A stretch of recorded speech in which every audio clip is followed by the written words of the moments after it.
Hi, I'm Martin Brink. I'm a board-certified neurotherapist.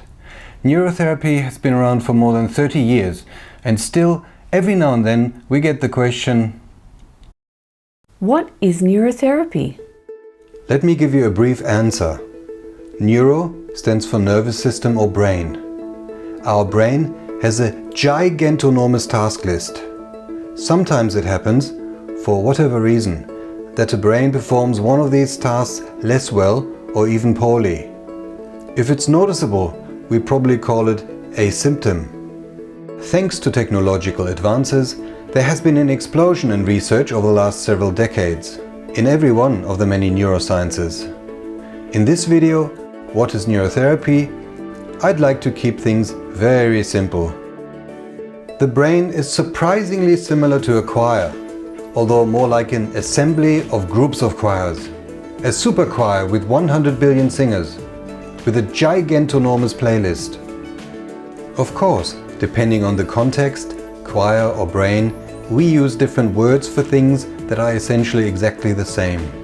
For example, in a choir we call the different frequency ranges voices, whereas in the brain the registers have Greek letters as names.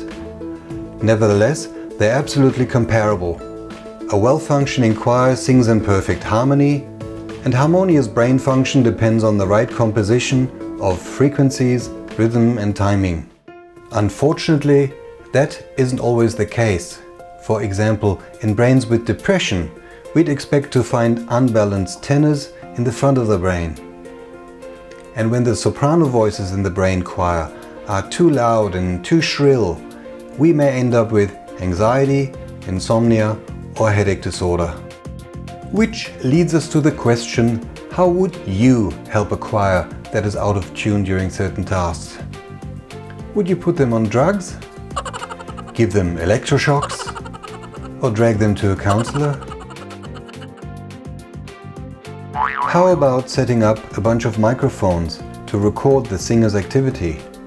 And then you simply give them thumbs up when they do well and thumbs down when they don't. Because the singers need your feedback in order to learn and practice to perform better. In short, choir practice with feedback. In order to help a struggling brain, instead of microphones, we stick sensors to the scalp, either a few or a whole bunch, and record the brain's activity. The signal gets amplified and processed by special software. And then we give the brain thumbs up when it does well, and thumbs down when it doesn't. Because the brain also needs feedback in order to learn to perform better. We call it neurofeedback. Brain training with neurofeedback is often used for kids with attention problems, learning difficulties or autism. And for adults with chronic pain, headache or mood disorders. The US Army uses neurotherapy for the rehabilitation of soldiers with PTSD or brain injury, but also for performance enhancement of special forces. And more elite athletes use it to get the medal-winning edge. Neurofeedback-based brain training is the #1 amongst the tools that we use in neurotherapy because of its many advantages. And so the answer to the question, What is neurotherapy? is it's the best solution for brains that need help and support. As simple as choir practice.